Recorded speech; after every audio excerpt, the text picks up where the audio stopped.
Hi, Abraham. I want to thank you for your kind clarity for all these years and your wit, your quick wit.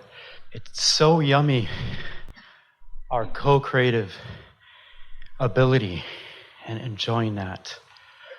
Something occurred to me a couple days ago that the desires that Jerry and Esther had of bringing clarity to the world and others helped bring Abraham to us. Jerry wanted practicality.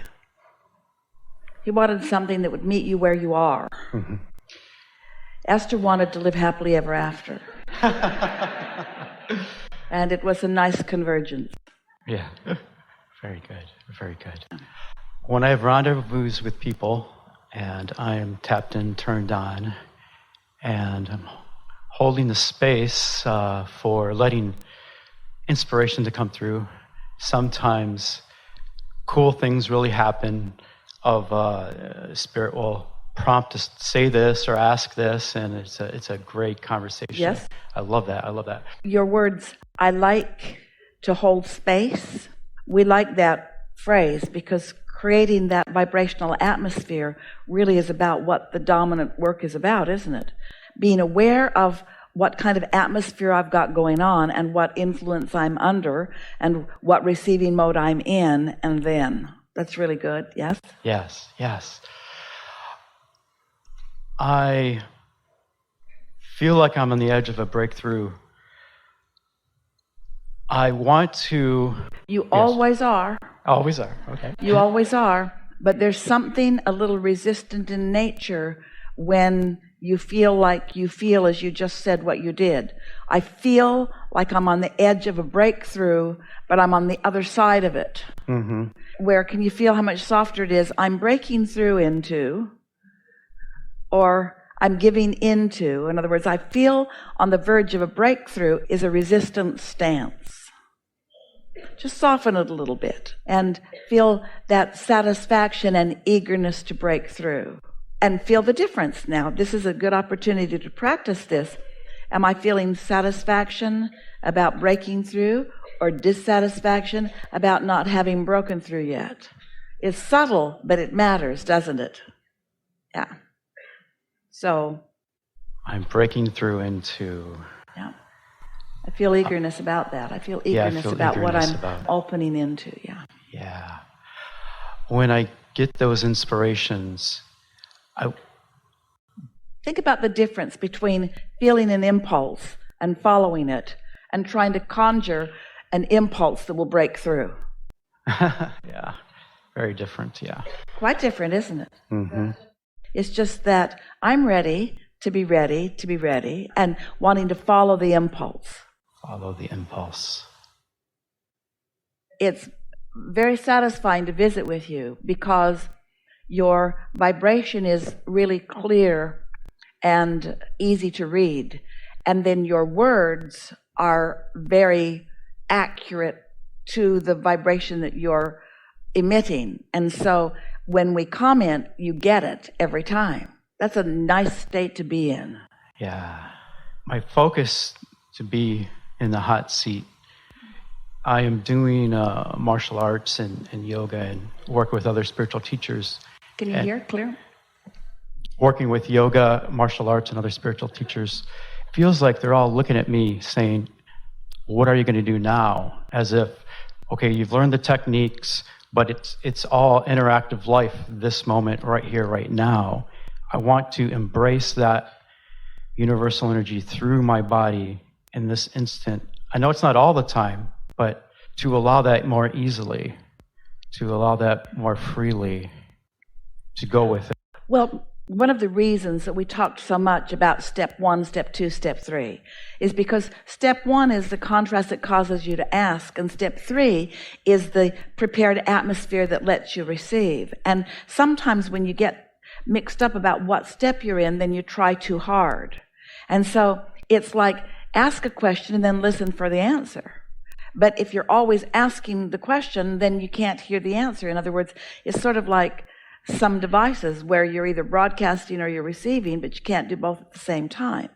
And so that's a helpful awareness for you to have, because you are in a state of profound reception these days.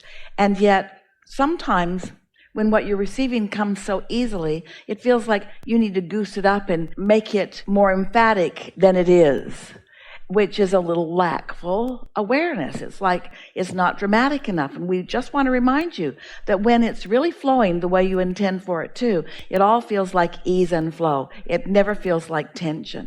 And think about what the training or the attitude of the martial arts is. Isn't it the same? Mm-hmm. Ease and flow. Put that into words for us as you've learned it.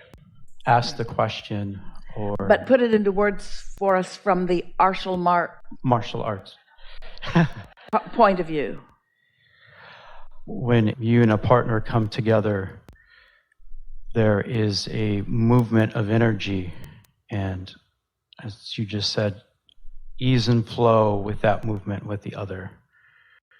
It's not confrontive, it's not resistant, it's going with the flow of it. It's finding cooperation within it wherever it is, isn't it? Yeah, absolutely, yes.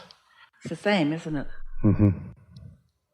Just as an observation, whenever my mind tries to figure it out, the connection just wobbles. It almost locks up. Yeah, exactly. Any words of wisdom on how to keep flowing with it and not have my mental try to grapple it?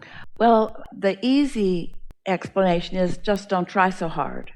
But the more practical and productive explanation is prepare the atmosphere first. And so it's sort of about expectation, but there really is something here that we want to play with you about, because what you are feeling is representative of what so many are feeling.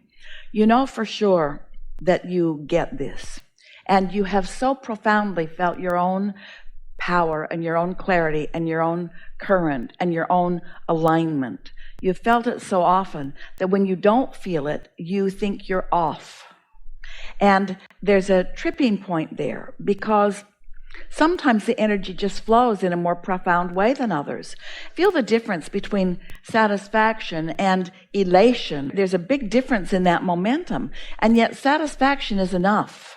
If you just are aware of whether you're leaning in the direction of your connection, and you will let that be enough, then the laws of the universe, the natural flow, will just take you right to where you want to be. But if there is a judgment in the beginning, and this is what keeps happening to you, that I prefer really strong energy flowing to satisfaction, then there's judgment about the satisfaction, which turns it in the other direction and doesn't let it go.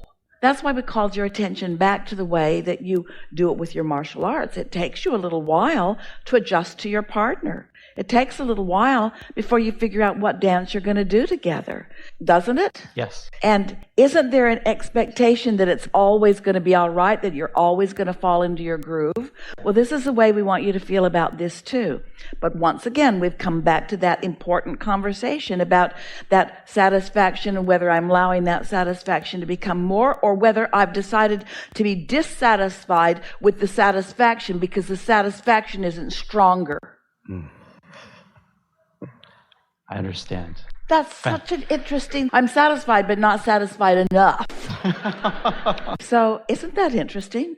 But when you've decided that you're going to be satisfied, I've decided to be satisfied, and I'm going to be satisfied with wherever I am. Oh, what a door opener that is.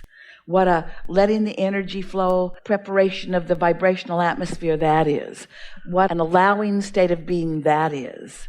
An allowing the law of attraction to do its work and the cooperative components to line up with me, or me to be one of those cooperative components. In satisfaction, I am a cooperative component to my own vortex. In dissatisfaction, I am not. Ooh, that's worth thinking about.